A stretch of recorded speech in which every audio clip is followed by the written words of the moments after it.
Hello and welcome to Talkin Baseball. Baseball is back. The Dodgers are undefeated. The Cubs are defeated. We're going to talk about the ABS challenge system because we miss it. Opening day starters are out. Let's talk ball. Games counted. Trevor's so out. He's playing Fortnite. Oh, I got the Shohei skin. When they gonna put Byron Buxton in the game? God, it's going to be an ugly ep, people. No, it's not, because baseball's back. Hello, and welcome to Talkin Baseball, presented to you by SeatGeek, code Talkin 2025. I am Jake Storielli. I am joined by Jolly Olive today in the building. Trevor Plouffe is flying out from the West Coast to the East Coast. He missed me. And we've got a big warehouse tournament this weekend, and ball is coming up. That it's that time of year. Just watched 2 games in Tokyo. Jolly, sorry about your Cubs. How are you? I'm good. Great matchup to pick for the Tokyo series. I thought it was really cool to see guys like Seiya Suzuki, Shota Imanaga, Yoshinobu Yamamoto, Keep going. Roki Sasaki, And Shohei Ohtani. nice. All pitch and hit in front of their home crowd. I thought that was really cool. It's a cool way to start the season. I know it kind of stinks that it starts at 6 a.m., but I do think it's important, and I hope it keeps happening. I know it's kind of a divisive thing with a lot of people, but I really enjoyed the Tokyo series year in and year out. Yeah, I think if I'm a Cubs fan, I'm not stoked. Oh yeah. if I'm being a little real about it, those were both Cubs home games. Tough. That's a tough aspect. They felt like Dodgers home games. Shohei came up in the 9th inning of the second game. Or no, he came on deck and the crowd erupted. So I do want to talk about that a little bit. I'm being a little facetious because it's a long season. If the Cubs are good, the Cubs will be good. But, I don't know, tight division. D-backs didn't make the postseason with 89 wins last year. We could talk about a little bit of that. I want to talk about the 2 games. Obviously, we're not going to deep dive, and we're not going to go hot take radio on you guys for a day. Should the Cubs sell? That would be good, though. That'd be a good ep. What if the end of the season comes down to these 2 games? Now we're talking. That's how you get clicks, people. Proper reactions. I do want to talk about these 2 games a little bit and then segue it into the ABS challenge system because, God, as humans, okay, now we're talking. Facetious and now this. As humans, we get pretty used to something. And, God, watching live streaming the first game yesterday and everyone that was with us, the first pitch that was a ball, instinctually everyone did the head tap and it was like, wait, that's not allowed this year? And that's insane because it seems like it works. Everyone's ready for it. I don't think anyone's against it, but we will dive into that in a second. Jolly, anything else you need to get off your chest? I wrote a burn for this game for the people. I'm very excited for the burn. I don't think that I've ever been in the room for a burn. Live in color. Wow. I've listened to plenty of them, but I don't think I've ever been in the room. And Jolly normally listens to them while he's drinking a Corona, while he's watching baseball, watching me burn. He's kicking back, ordering Coronas, and enjoying the ride. From the moment we all bail on work to enjoy opening day, we just partially did that. You can fully do that next Thursday. We're going to talk about some of the opening day starters and maybe line up your opening day. Get ahead of it, people. Baseball is the one sport where anything can happen. Team can catch fire, go on a run, take their fans to the promised land. There's nothing quite like sharing a Corona, relaxing, enjoying every unpredictable moment with friends. Whether you're in the cheap seats or where Trevor sits, enjoy the official cerveza of Major League Baseball. Crack open a Corona, squeeze in a lime, and enjoy America's favorite pastime with Mexico's favorite pastime.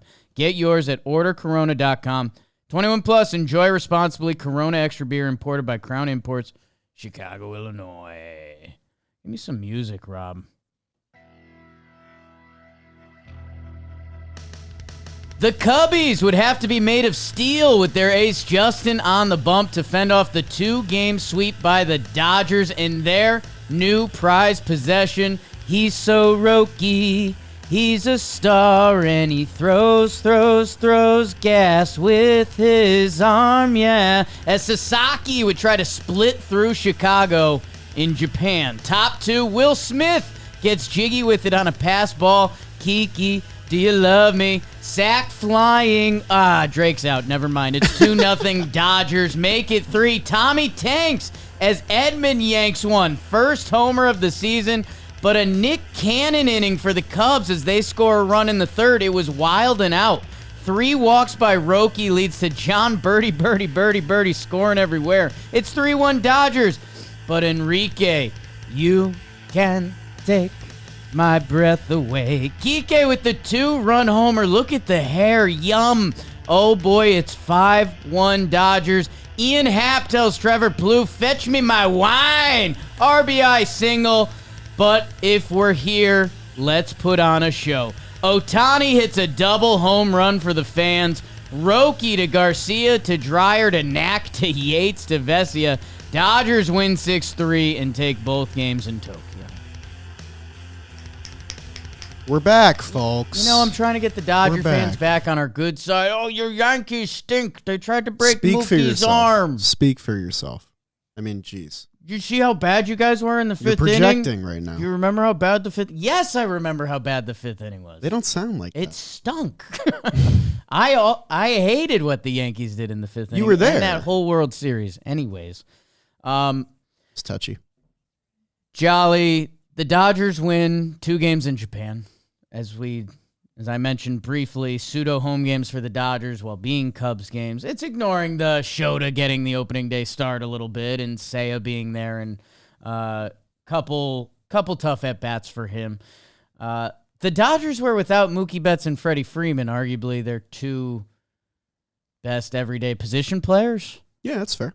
And they still looked pretty damn good, and we're not going to... You knew the Dodgers were going to be good. The Cubs season isn't going to be decided by this, but I guess, were there anything today or anything in these 2 games that stood out to you? Yeah, I had a lot of fun watching the Dodgers supporting cast, honestly. Like, I know Betts, Freeman, Ohtani will always take the headlines, but still looking at this lineup without Betts and Freeman in it, like Edman at the 2, Michael Conforto, sneaky 7-hitter, Andy Pages, who was a positive offensive player, hitting 9th.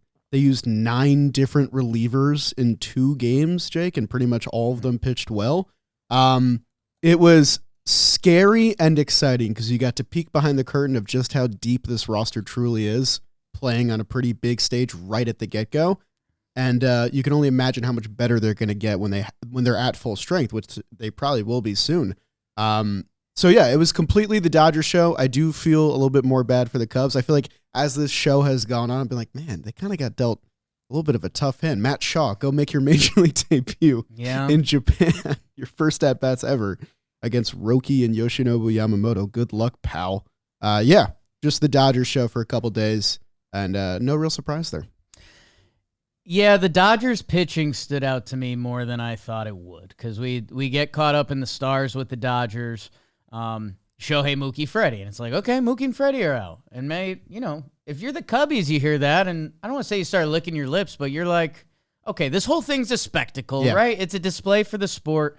I guess people who don't like it, comment below. You're going to comment below if you don't like it. And subscribe. That's when the comments happen.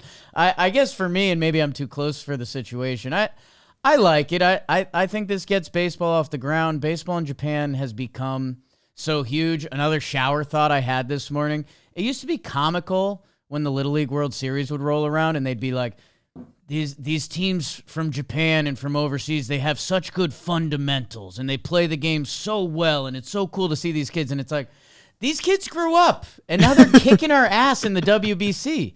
Roki broke Shohei's record in high school for throwing 101. Yep. I don't know. Should we start maybe asking the guys what we're doing over there? Because it's working. Anyways, the Dodgers pitching was so impressive these past 2 days, with maybe Roki being the low man on the totem pole, which I want to talk about a little bit. It was actually, I enjoyed, when we were live streaming the first game, you can't really hear the broadcast, so I got to listen today. And it was really interesting. I mean, Roki couldn't throw a strike with his other pitches. He was throwing the splitter a lot. He threw a couple sliders in there, but only the fastball he could throw in the zone.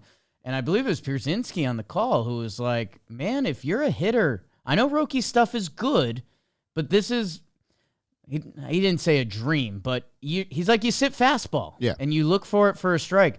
Roki's splitter is gross. I mean, the amount it moves, it looks like a curveball. Yeah. It looks like an over-the-top curveball, but it's got that kind of knuckle to it. That's probably the best one if you could replay that one again, Rob, against our guy Matt Shaw. Tough. Yeah, tough. Welcome to the league. Here's Roki battling. It's just straight down. He didn't have control of that for a lot. That led to 5 walks.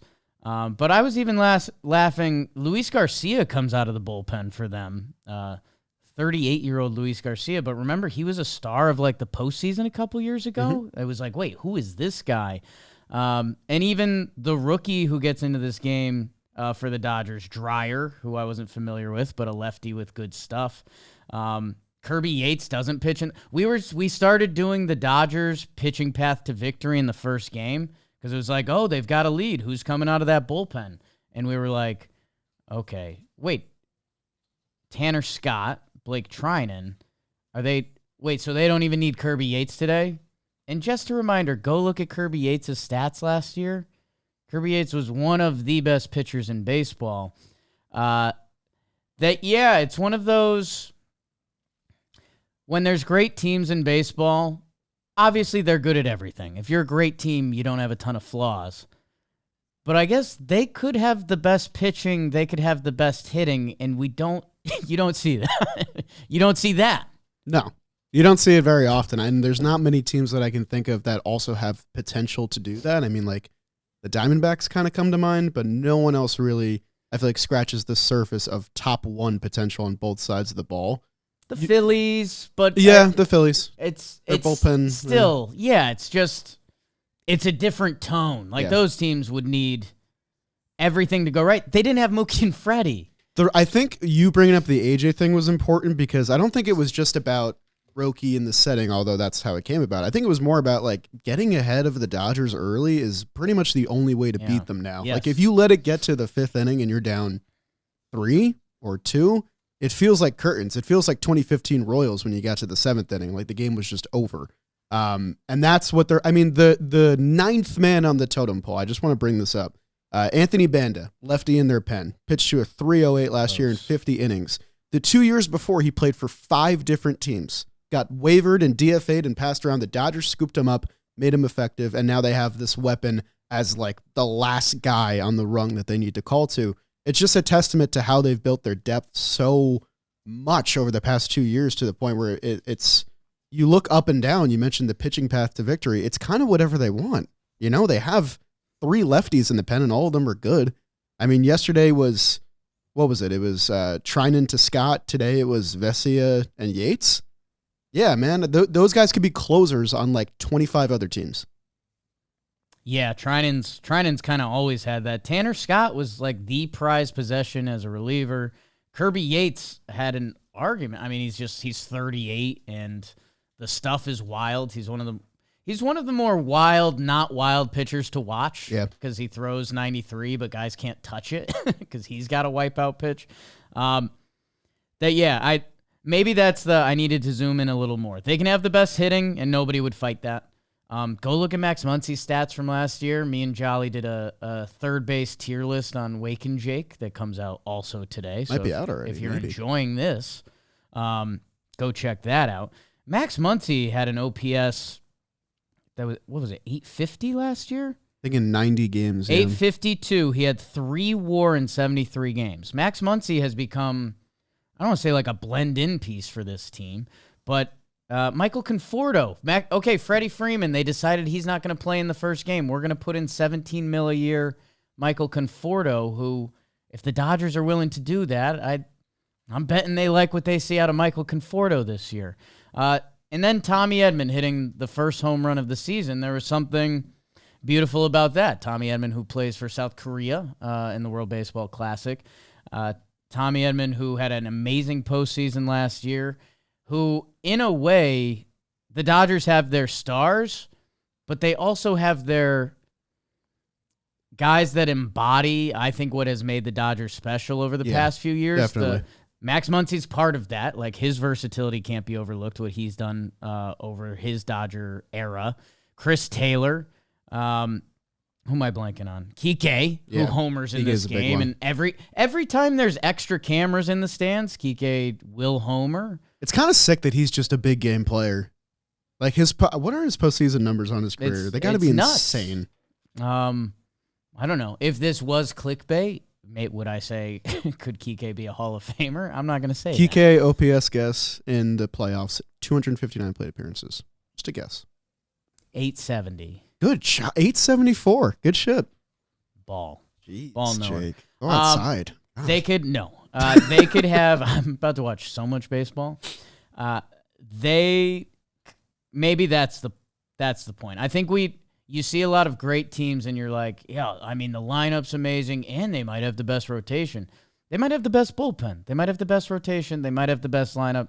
You felt that in this series. You're going to feel this as the season goes on. Guys who technically did not dress for these games because they're the Dodgers, and you only needed 2 true starting pitchers because you're playing 2 games. Blake Snell and Tyler Glasnow looks like they'll get the ball when they get back to the States. Not bad. And yeah, I mean they cut to after the game was on FS1. They cut to, it looked like Mark Schlereth and Carton. They've got a new FS1 show. Little ad there. And they were like, does Shohei need to pitch this year? And think about what we're saying. Like, the answer is no. Do they need Shohei to pitch? Would you want Shohei to pitch? Absolutely. And it led to a fun conversation yesterday. Joez McFly is fighting hard for Shohei the closer, just because I think his content brain is kicking in a little bit. And I don't hate that idea, though. If Shohei comes out of the bullpen, like how electric that would just Although be. I don't think the Dodgers would have a solo closer, but I like him as like an option. Well, it's going to be one of the interesting storylines this season as he's rehabbing from Tommy John, but is he rehabbing because he can't go on a rehab assignment because he's on the Dodgers? And the bullpen for me doesn't make sense because bullpen is, in my opinion, sneaky more grueling than being a starting pitcher. You can line Shohei up once a week and getting him on a throwing program, and I think that's the best way. And just to move Shohei to the bullpen now feels like I don't want to say a waste because that's not the word that should be with him at all. But the talent on this team is insane. Michael Kopech is on the IL probably till middle of the season. He's a guy that doesn't get mentioned right now. Brewstar just shows up. Remember, he did that last postseason. Yep. But yeah, this is, I guess for me, it was one of the conversations of the offseason. These Dodgers have a chance to be an actual super team. Seeing it live, missing okay, let's just go Mookie Freddie in the lineup, and let's go Snell Glasnow in the rotation. Leave it there. Sure. And these are 4 guys that should be back when they get back, and it still felt like a super team. They are going to be entertaining. I mean, one thing I wanted to mention before we wrap up here is I thought the ending of Game 1 had like a little symbolism to it. Whoa. Ryan Brazier came in for the Cubs. DFA'd off the Dodgers, even though he was spectacular for them last year. Yeah. We just talked about how deep their bullpen is. He comes in for the Cubs. He's going to be a piece for them this year. The guy who closes out Game 1 and gets the save for the Dodgers, Tanner Scott, who was largely linked to the Cubs. The Cubs didn't want to give him that 5th year, so he went to the Dodgers. The Ohtani Slayer now is teammates with Ohtani. Yeah. Like that ending to that game really stood out to me as like, yeah, the Dodgers didn't need to give Tanner Scott a 5-year deal. They could have just kept Ryan Brazier, and the bullpen still would have been fantastic. Fine. And instead, they went the extra mile, signed the guy, dished out the money because they knew it would improve their team a marginal amount, and that's all they try to do every offseason is just improve wherever they possibly can. Even if they have productive players, if they know they can improve upon those roster spots, they will do it, and that's what makes them so scary. Kirby Yates, I just want to say the stats again, just because you're like, oh, reliever got signed that was good. Okay, Dodgers. Again, other teams could have had him. 1 year, 13 for Kirby Yates, who had normally you don't mention reliever WAR because why would you? He had a 3.3 WAR last year out of the bullpen. 61.2 innings pitched, 85 strikeouts, a 1.17 ERA for Kirby Yates. They added both of these guys. They didn't lose a lot. No. Rangers couldn't do that? 1 year, 13? Got that in budget. Every team could have. Where's David Robertson? Every team could have. Where is David Where Robertson? is he? How's he not signed? He's waiting for the Dodgers to call him. let's do a little Cubbies while we're here. And this is all the Dodger stuff we knew, but it's kind of reiterating a little bit. With the Cubbies, again, not going to overreact. I did search with AI this. I was like, how many games in Wrigley Park will the Cubs play this year? And I got the AI answer popped up. 79 games at Wrigley Park. The AI was like, get out of here, dude. You don't know ball. I was like, shut up. And then I got in a fight, and then I kind of fell in love with it. And now we've got a whole Shape of Water. It's the plot of Her, I think, actually. The Cubbies, if I'm a Cubs fan, I would be a little irked that I'm walking away with 2 regular season losses against the Dodgers. There's going to be a lot of teams that can do that this year and will do that. I guess when I found out I'm losing 2 home games, especially at Wrigley, in a big year for the team, like genuinely a big year for the team, I'm losing 2 home games that are now losses. Like, they weren't locked into being losses. They are now losses. I'm not actually doing this. Craig Counsell managed the first game like Ben Brown came in and threw 50 pitches. Like, he wasn't playing this game as I'm going to use everyone in my bullpen and do or die to win this game. Like, he kind of took a different approach at it, and that's where the game turned. Shohei Imanaga did not give up a hit. Ton of walks. All the Cubs pitchers gave up a ton of walks this weekend. I guess my final statement to start this conversation, if I'm a Cubs fan, I'm not super happy because my team lost 2 games, which every fan can relate to. Sure. Losing 2 home games when the crowd erupts for an opposing player every time they come up. Part of me doesn't love that. And yeah, man, it's one of the things we stumble upon in every broad baseball conversation. The National League is stacked. Yes. You're NL East. I think, not to spoil the TPPs, but I think 3 of the final top 5 teams are in the NL East. Doesn't surprise me. Spoiler, one of them's in the NL West. And then the Diamondbacks, Padres, the whole deal. That in the Central, the Milwaukee Brewers have a factory going on. It's always weird to look at it on paper, but I think that whole division is at grips with it. Pirates fans, I don't know if we're going to talk Jared Jones' elbow, but that was a really tough news to wake up to. Maybe it's nothing. We like Jared Jones. Always came into our office, has given a quick view on some of Jack Doyle's Insta stories.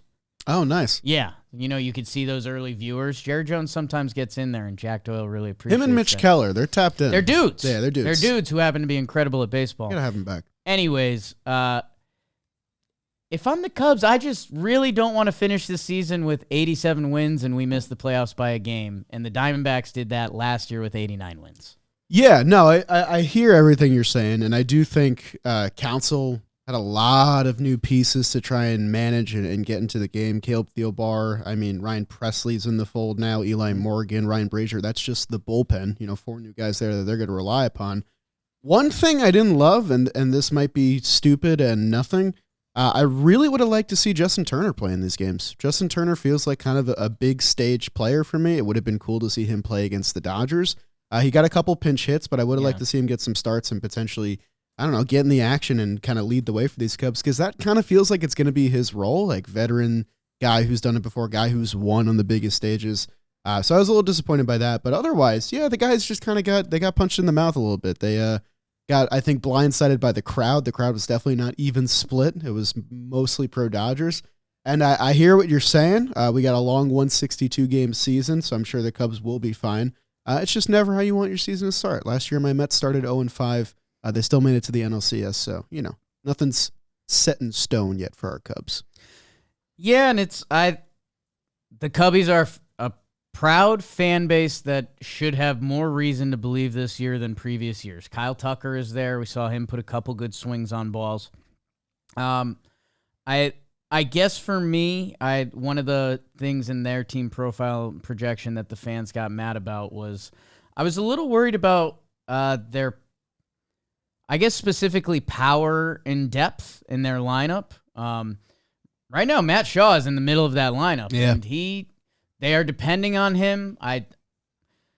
is rude, and I hope it's horribly wrong. The batting stance I'm not in love with. I kind of like it.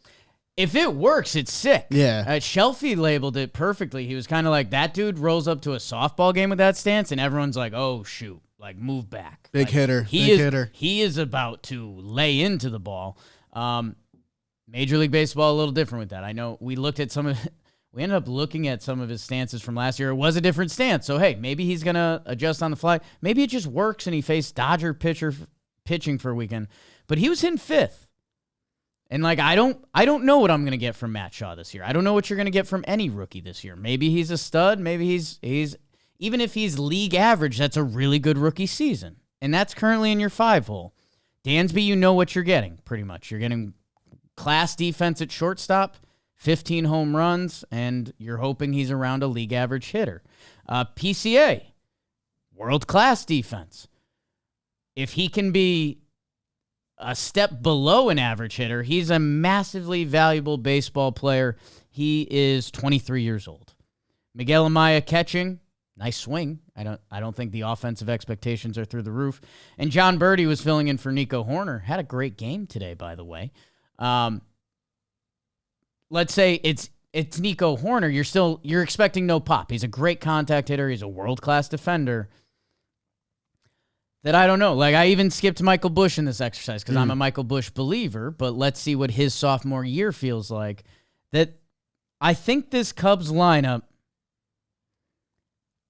I'm worried about the pop. And I think that's fair, and Cubs fans made it seem like it wasn't, and I still believe that. I think the two guys to look at are PCA and Shaw. They kind of will swing the expectations of this lineup. I think you relatively know what you'll get with Seiya Suzuki. You know absolutely what you'll get with Ian Happ. He's been the same player for 5 straight years. Kyle Tucker is supposed to be the star that brings things together, but for me, the real swings are the guys that are hitting 5 and 7 in your lineup. Like, they need PCA to be at least league average offensively. I know he's 23. He's got plenty of time, and the defense is already there, but I think the expectation is that he's going to be a big league caliber hitter, and they need that to start now. I mean, you guys talked about it a little bit in your TPP about how the acquisition of Kyle Tucker was kind of a wake-up call to the organization of, like, it's time to go. Right. Like, we need to try and, like, make the playoffs again. We need to reestablish ourselves as a powerhouse in the National League, and we're acquiring Kyle Tucker and all these bullpen pieces to do that.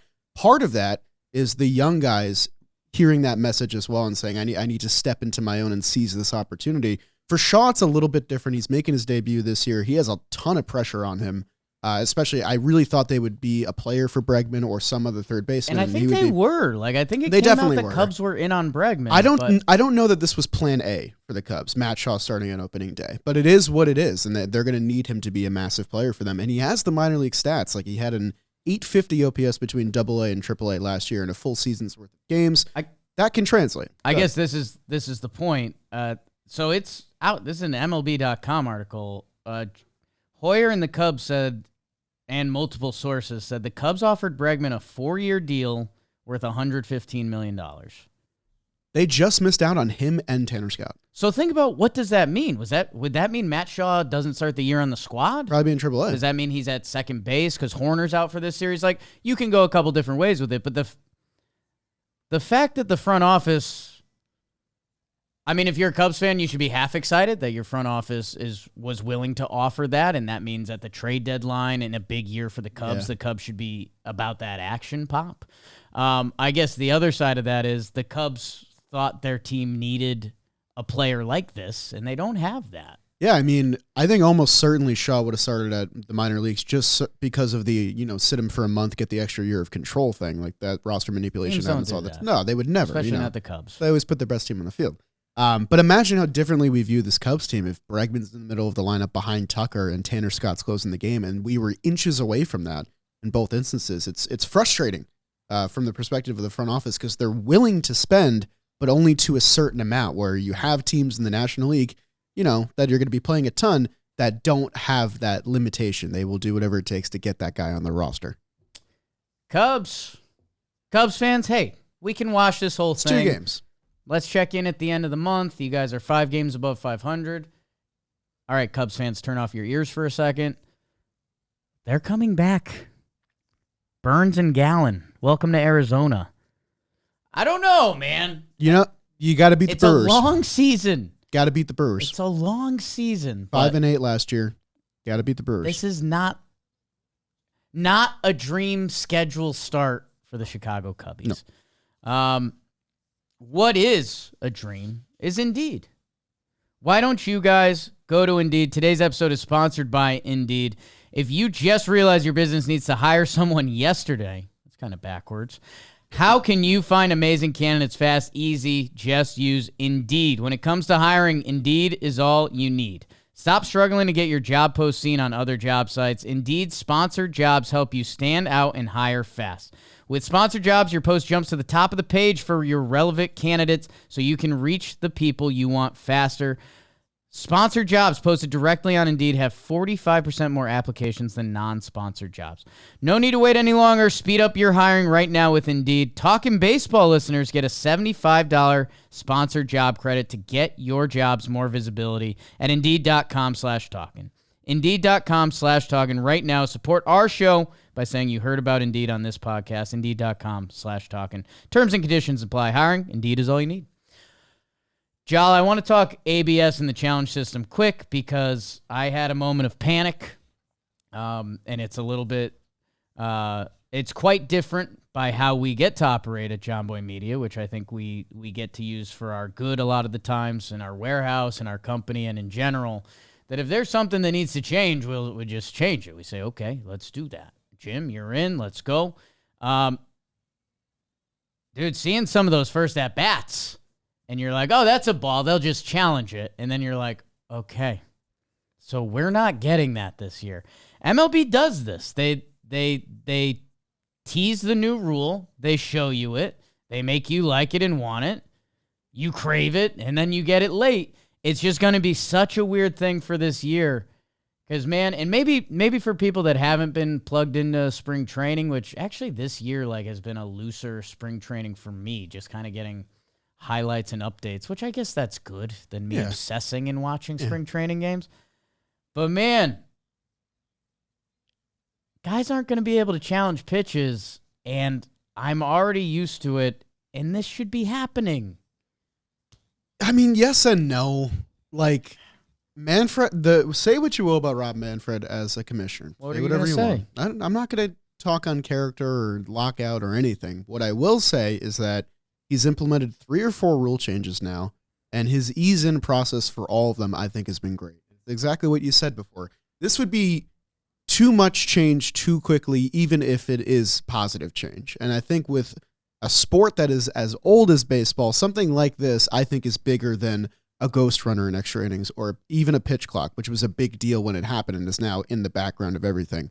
This is a fundamental change to the game. It's a new element of the game, a new weapon for hitters and coaches and catchers and pitchers that I think, even though I did like watching it in play in spring training, I think the major leaguers needed some time with it, because you got to remember, it's been in the minor leagues for years at this point. All those guys have been coming up with it. They're going to know how it works upon reaching the major leagues. For Justin Turner, who's, entering his age, 40 season. I mean, he's been in the league for 15 years. This is a new element to his game. I'm just thinking of both the fans and the players from this perspective of, I think introducing it in spring training was a really smart thing to test out any kinks and let the umpires know where things are at now. And I think next year we'll all be much more ready for it. But I do agree that in some instances, even in just this 2-game sample, I was like, I could have seen a hat tip there, or a hat tap rather. Well, that's, some of my non-baseball buddies, I got a text yesterday that was, and we've got a silly thing going on in our group chat. Sometimes we'll text something we actually want to say, and then we just edit it and put something generic like good weather today. So my buddy was like, hey, if we have the technology to show every ball and strike, why doesn't baseball just use that? And then he edited to might go for a walk. And it's a tough question to answer a little bit. I can still answer that because I think there's a beauty to having the umpires in every pitch and just going with it. And there's a beauty to baseball about the gray zones and this ump zone, and that kind of caught the corner. It didn't. Let's keep it moving. Maybe that sentence seems super dumb to people. I could see that. I can understand that. I guess The system to me is chef's kiss. The challenge system, you keep him if you're right. I know there's a funny jazz one the other day at Yankee spring training. This dictates games, man. Yeah. This dictates games. I guess all the drama I just put into the Cubs 2 games, if my Yanks are fighting for a wild card and that last game comes down and there's 8th inning, there's a 3-2 count, bases loaded, ball off the plate gets called strike 3, and teams can lose seasons. Yeah, I hear you. I do. And we have the technology, so I don't know. It's just it's frustrating for me because I don't know how much sports talk radio you think we're doing right now. But if Rob Manfred stepped in front of the mic right now and said, "Hey, ABS is a beaut. We're gonna roll it out this season," you wouldn't be mad? Me personally, no, but there's a whole You portion think of baseball. old Justin Turner couldn't be able I'm to just tap his saying, head? there's a whole generation of baseball Crazy. fans you would alienate by doing that. You're And at I his think bingo. they've towed that line really. Did you say you could? Wow. You were at Justin Turner's bingo. I thought you said Justin Turner plays bingo on the side, and I was like, No. that's mean. It is a Jake. weird old connection. It's that a little we bit went of to yeah. a Justin We had Turner fun. bingo tournament All-Star weekend. You guys know who the ABS savant merchant is? No Alejandro Kirk. Dude, framing. the guy, not even that though. His Watch body. this. Yeah, He is. His strike zone is Everything. tight. He's got it on the batting side and the pitching side and the catching side. Oh, he's got like a perfect game Yeah. Dude, going. he's insane. It was nuts. It I was have to buy some crazy. stock. Yeah. Alejandro Kirk All-Star starter in 2026 because he has a 500 on base percentage because he's just walking all the time. I don't know, man. I think we're gonna see a player ejected this year because I think they're just gonna kind of mock the ump and tap their head, which now baseball fans know is the international sign for you got that call. You messed wrong. this up. I don't know, man. I like that prediction a lot. I think you should, I feel like timestamp that. I just feel like we've gotten, now that the cat's out of the bag. I mean, they're baseball, MLB, Uncle Rob is really, really making us want to implement it. And it will be next year if we're being honest. The one thing I'll say is that if I recall correctly, and I could be wrong, and I apologize if I am, but I think the only Thank you for the pre-apology. okay, I think the only Manfred rule change that didn't have a warm-up period and just was implemented were 7-inning doubleheaders, and everybody hated them in 2021. And I feel like Right. it's not the same. It's not the same kind of rule change. Do you remember though? How nuts was We that? blacked it out, and we all hated it when it was Yes. happening. No one liked the 7-inning doubleheader. Right, but then we got rid of it. And then we got rid of it. But I'm saying they don't want to run into that scenario again, where they introduce a rule and then there's so much backlash that they have to remove it. Because that's a stain on their, decision making, I guess. Yeah, I'm ready. I'm ready, man. I feel like, so we've had a couple funny moments in spring training. Like there was Trey Turner doing it just to bug Scherzer. That was like funny. that was fun. Do you have the Jazz one? He Rob? pulled it up before, yeah. Oh, my bad. But I was not listening. lock to you. in, maybe. I don't know. But yeah, I feel like players.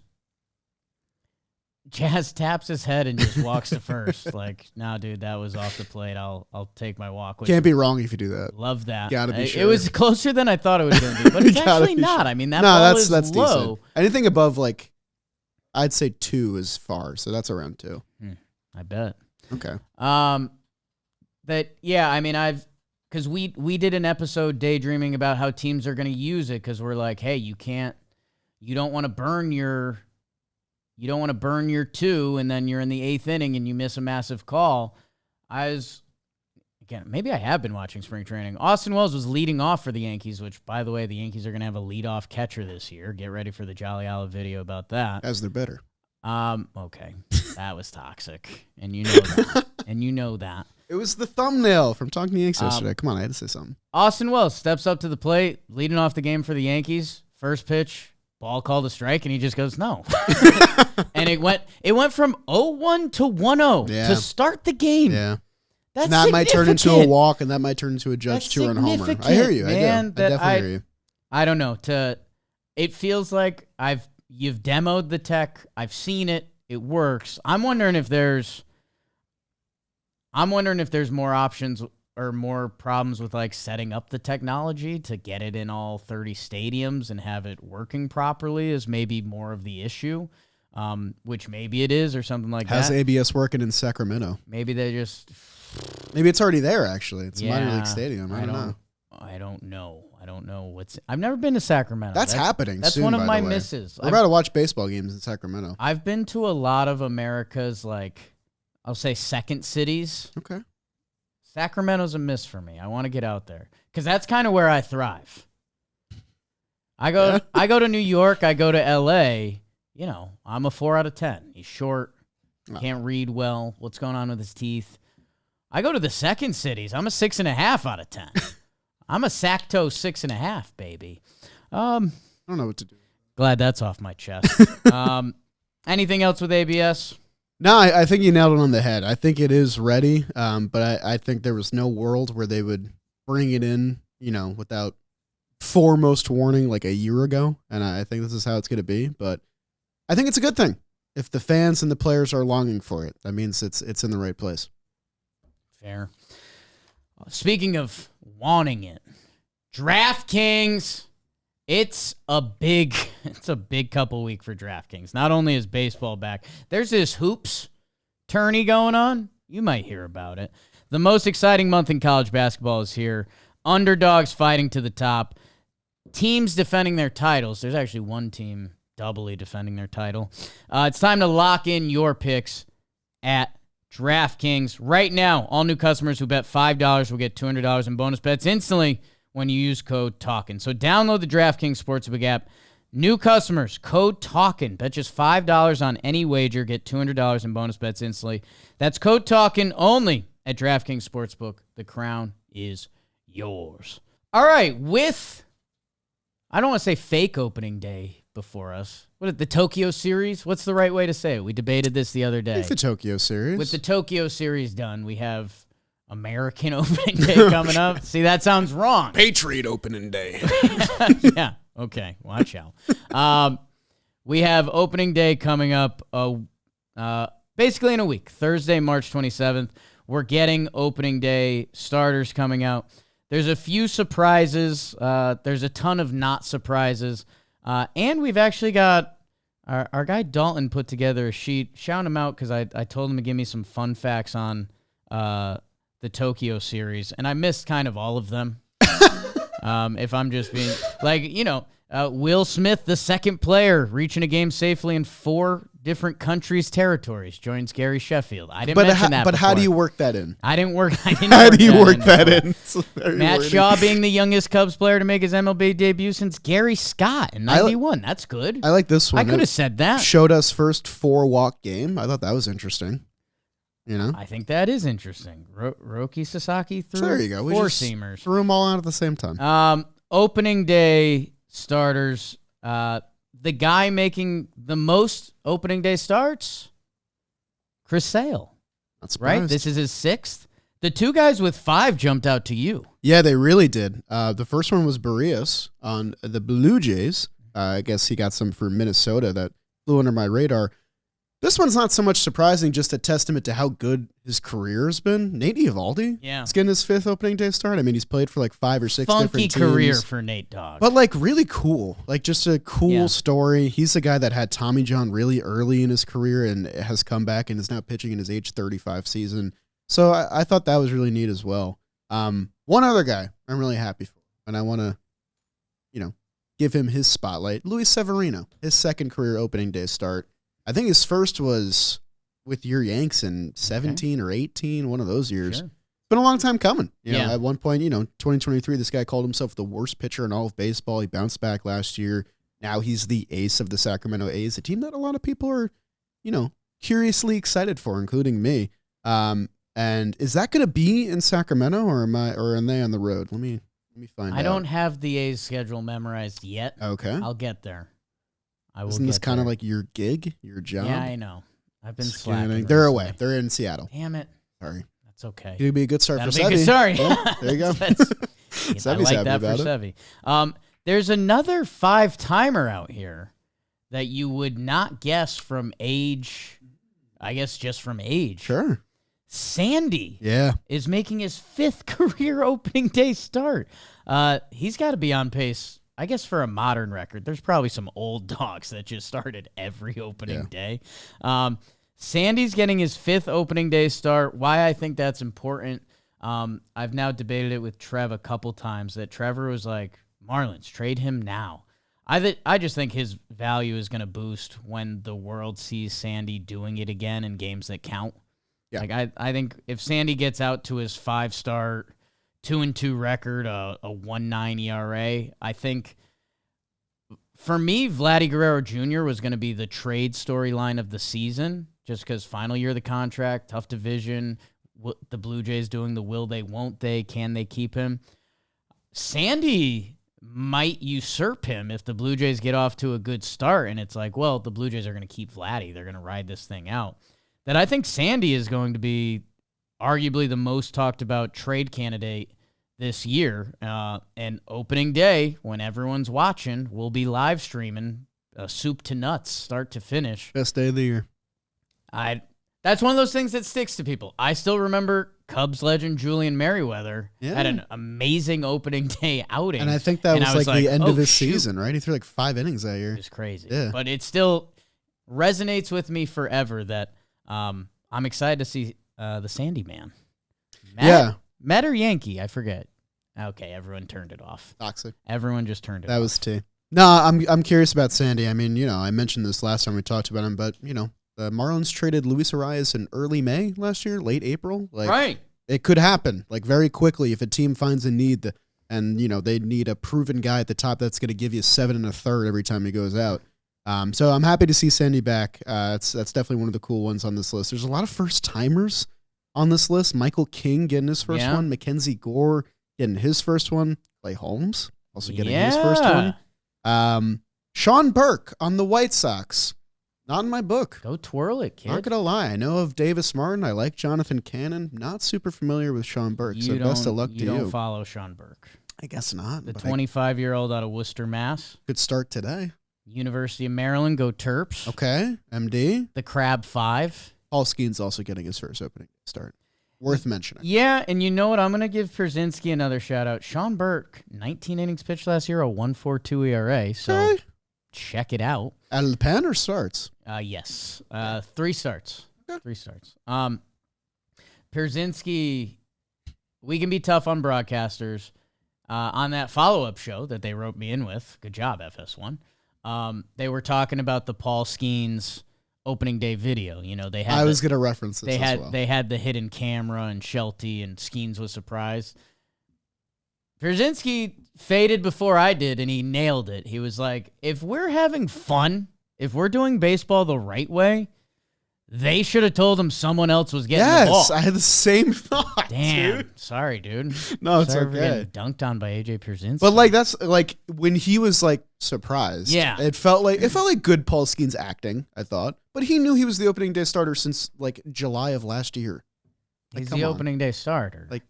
No disrespect to Mitch Keller, no disrespect to Jared Jones, but Paul Skenes is going to win Cy Young this year. It's hard to believe. He's Skenes, yeah. I don't know. We love a nice moment. It's cool that this is on video. I guess for his first one would have been a little dick to be like, hey, we're giving the ball.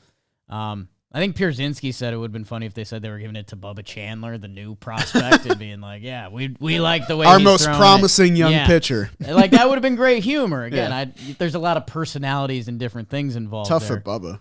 And now he's in the mix. So I get why baseball teams normally play this stuff closer to the chest. But, yeah, Paul Skenes is first, and I'm going to guess we're going to see a few of those. Hey, if you're getting ready for your opening day binge, because next week I think we've got our betting episode, an annual favorite, player props and everything like that. Get some locks, get some knots. What? And then I think we're doing a season, just like everything, season preview, picks and predictions. Remember when Trev perfectly predicted the 21 season? Braves. The World Series, yeah. Braves in 6 over Houston?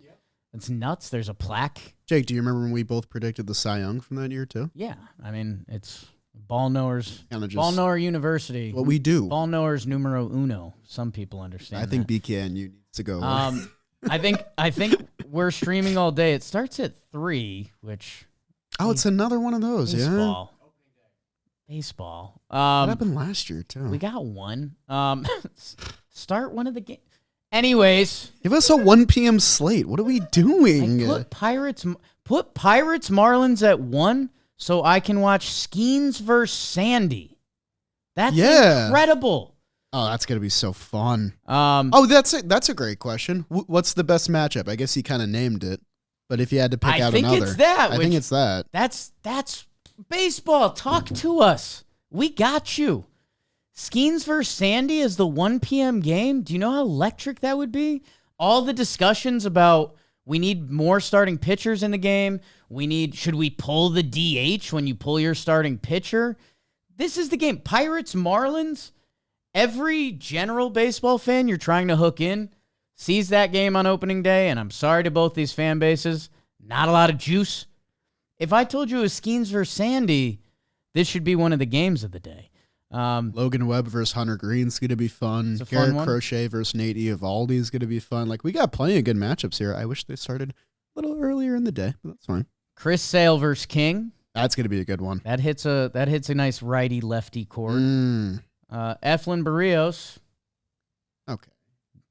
I said nothing. Rude. I said nothing. And you said everything by saying nothing. I said nothing. You said everything by saying nothing. I mean, Peralta Rodon, similar. Come on. Similar. Hey, I'm the Yankees guy. Freddie throws cheese. Freddie's nasty. I was surprised. I don't think he's received Cy Young votes. I think never. he was in our Cy Young draft. That surprised me a lot. All right, people. Baseball's getting close. God, that nightcap. Sevy versus Gilbert. Cubs D-backs on late, too. So, okay, baseball. Yeah.